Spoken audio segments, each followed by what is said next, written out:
morning all of you. Welcome to my educational new tricks by Meena Kumari channel. आज मैं आपको हिंदी का टॉपिक एक अलंकार करवा रही हूँ। अलंकारों का क्या है, हिंदी में बहुत ही महत्व है। अलंकार किसे कहते हैं? अलंकार शब्द दो शब्दों के मेल से बना है, अलम प्लस कार। अलम का अर्थ है भूषण तथा कार का अर्थ है करने वाला। तो इस प्रकार अलंकार का अर्थ होता है आभूषण।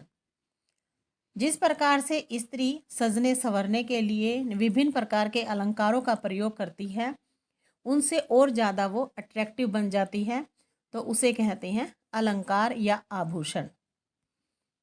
अलंकार काव्य की शोभा को बढ़ाते हैं, कविता की शोभा को बढ़ाते हैं। काव्य में शब्दों तथा अर्थों से चमत्कार उत्पन्न करने वाले तत्व हैं, वो अलंकार कहलाते हैं। अलंकार के दो भेद होते हैं। फर्स्ट होता है हमारा शब्दालंकार और सेकंड है अर्थालंकार। शब्दालंकार मैं पहले करवा रही हूँ। शब्दालंकार जहाँ विशिष्ट शब्द प्रयोग के कारण काव्य में चमत्कार उत्पन्न होता है, वहाँ पर शब्दालंकार होता है। शब्दालंकार के तीन भेद होते हैं। फर्स्ट है अनुप्रास अलंकार, यमक अलंकार और श्लेष अलंकार। अनुप्रास अलंकार आपको सबसे फर्स्ट करवा रही हूँ। अनुप्रास अलंकार जहाँ वर्णों की आवर्ती से चमत्कार उत्पन्न होता है, वहाँ पर अनुप्रास अलंकार होता है। इसके साथ में कुछ एग्जाम्पल्स दे रही हूँ। तरणी तनुजा तट तमाल तरुवर बहु छाए, इस यहाँ पर तय वर्ण की आवर्ती है, इसीलिए यहाँ पर अनुप्रास अलंकार है। चारु चंद्र की चंचल किरणें खेल रही है जलथल में, यहाँ पर च और ल वर्ण की आवर्ती है, इसीलिए यहाँ पर अनुप्रास अलंकार है। फिर है देखी सुदामा की दीन दशा करुणा करी के करुणा निधान निधि रोए, तो यहाँ पर द और क वर्ण की आवर्ती हुई है, इसीलिए यहाँ पर क्या है, अनुप्रास अलंकार है। फिर हमारा नेक्स्ट सेकंड आता है शब्दालंकार में यमक अलंकार।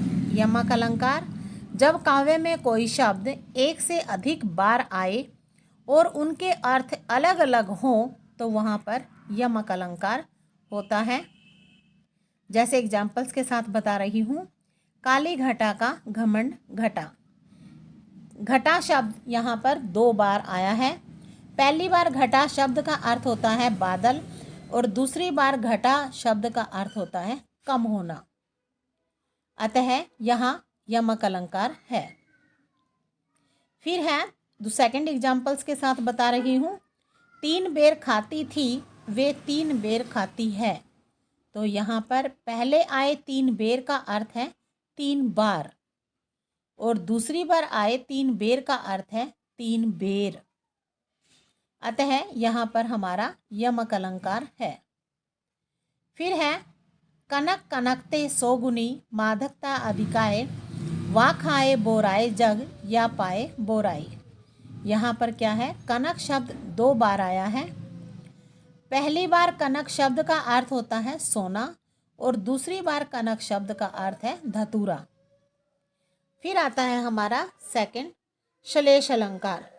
श्लेष अलंकार जहाँ एक शब्द का प्रयोग एक ही बार हो परंतु उसके अर्थ एक से अधिक हो, वहाँ पर आता है हमारा श्लेष अलंकार। मैं इसको एग्जाम्पल्स के साथ बता रही हूँ। जो रहीम गति दोप की कुल कपूत गति सोए, बारे उजियारो करे बढ़े अंधियारो होए, तो यहाँ पर बारे का अर्थ है बालक के संदर्भ में बचपन है तथा दीपक के संदर्भ में जलाना है। इसी प्रकार बढ़े शब्द का अर्थ बालक के बड़े होने तथा दीपक के बुझने पर है। नेक्स्ट है मगन को देखी पट देत बार बार है। यहाँ पर पट के दो अर्थ हैं। एक पट मैंने होता है वस्त्र और दूसरे पट का अर्थ होता है किवाड़ या दरवाजा। नेक्स्ट है कोई व्यक्ति किसी याचक को देखकर उसे बार बार वस्त्र देता है, यानी कि पट का क्या अर्थ हुआ, वस्त्र। नेक्स्ट है दूसरा अर्थ होता है हमारा कोई व्यक्ति याचक को देखते ही दरवाज़ा बंद कर लेता है। ये था हमारा श्लेष अलंकार। नेक्स्ट है अर्थ अलंकार। अर्थ अलंकार के 5 भेद हैं। फर्स्ट है हमारा उपमा अलंकार, रूपक अलंकार, उत्प्रेक्षा अलंकार, अतिशयोक्ति अलंकार और मानवीकरण अलंकार। फर्स्ट लेते हैं हम हमारा उपमा अलंकार। उपमा अलंकार क्या होता है, किसे कहते हैं? जहाँ एक वस्तु या प्राणी की तुलना दूसरी किसी प्रसिद्ध वस्तु या प्राणी से उसके रूप, गुण और धर्म आदि में समानता के कारण, समानता मीन्स समानता के कारण की जाती है, तो वहाँ पर उपमा अलंकार होता है। उपमा अलंकार यानी कि उपमा का अर्थ क्या है? तुलना। जब काव्य में किसी वस्तु या व्यक्ति की तुलना किसी अत्यंत प्रसिद्ध वस्तु या व्यक्ति से की जाती है तो उसे उपमा अलंकार कहते हैं। जैसे कंपेयर करना, कि दोनों में कंपेयर कर रहे हैं, तुलना कर रहे हैं। नेक्स्ट है जैसे मापतोल के माध्यम से है। फिर है हाय फूल सी कोमल बच्ची हुई राख की थी ढेरी। तो यहाँ पर बच्ची की तुलना फूल से की गई है, यहाँ पर हमारा उपमा अलंकार है। नेक्स्ट है सीता का मुख चंद्रमा के समान सुंदर है। सीता के मुख की तुलना चंद्रमा से की गई है, अतः यहाँ पर उपमा अलंकार है। हरिपद कोमल कमल से, हरिपद की तुलना कमल से की गई है, इसीलिए यहाँ पर उपमा अलंकार है। उपमा अलंकार के 4 अंग होते हैं, वो कौन कौन से हैं? उपमेय है। उपमेय क्या होता है? उपमेय का क्या अर्थ है? उपमा देने के योग्य। अगर जिस वस्तु की समानता किसी दूसरी वस्तु से की जाए वहां पर उपमेय होता है। मुख चंद्रमा सा सुंदर है, तो इसमें मुख क्या है? वो चंद्रमा के समान है। उपमेय क्या हुआ? मुख। और उपमान, उपमान में उपमान की, उपमेय की उपमान जिससे दी जाती है उसे उपमान कहते हैं। अर्थात उपमेय की जिसके साथ समानता बताई जाती है उसे उपमान कहते हैं। मुख चंद्रमा सा सुंदर है, उपमान क्या है इसमें? चंद्रमा। वाचक शब्द, वाचक शब्द क्या होते हैं?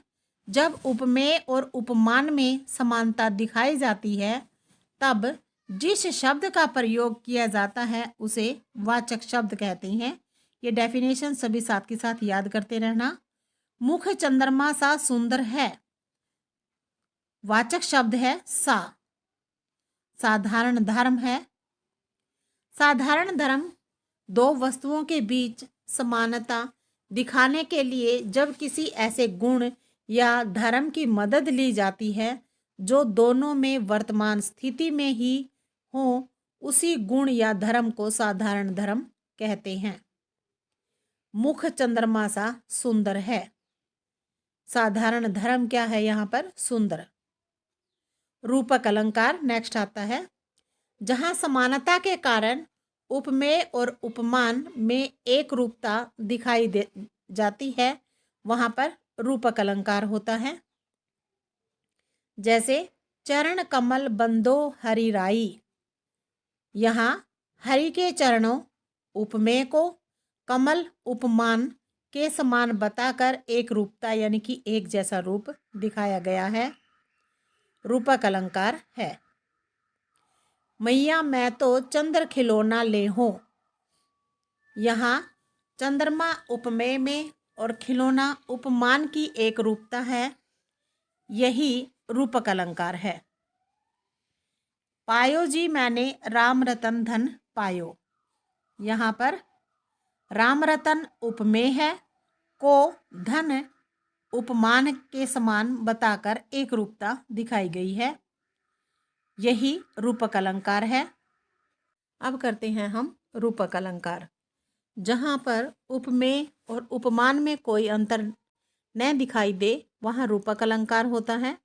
अर्थात जहाँ पर उपमेय और उपमान के बीच के भेद को समाप्त करके उसे एक कर दिया जाता है वहाँ पर रूपक अलंकार होता है। दूसरे शब्दों में जब गुण की अत्यंत समानता के कारण उपमेय को ही उपमान बता दिया जाए, यानी उपमेय और उपमान में कोई अंतर न दिखाई दे, तब वह रूपक अलंकार कहलाता है। यह उत्प्रेक्षा अलंकार। उत्प्रेक्षा अलंकार जहाँ उपमेय में उपमान की संभावना अथवा कल्पना की जाती है, वहाँ पर उसे उत्प्रेक्षा अलंकार कहते हैं। उत्प्रेक्षा अलंकार में मनु, मानो, जनु, जानो आदि शब्दों का प्रयोग किया जाता है। उस काल मारे क्रोध के तन कांपने उसका लगा, मानो हवा के वेग से सोता हुआ सागर जगा। ये उदाहरण है। यहाँ पर क्रोध के कारण तन का कांपना ऐसा प्रतीत हो रहा था मानो हवा के वेग से सोता हुआ सागर जाग उठा हो। यहाँ उत्प्रेक्षा अलंकार है। कहती हुई यों उतरा के नेत्र जल से भर गए, हिम के करणों से पूर्ण मानो हो गए पंकज नए।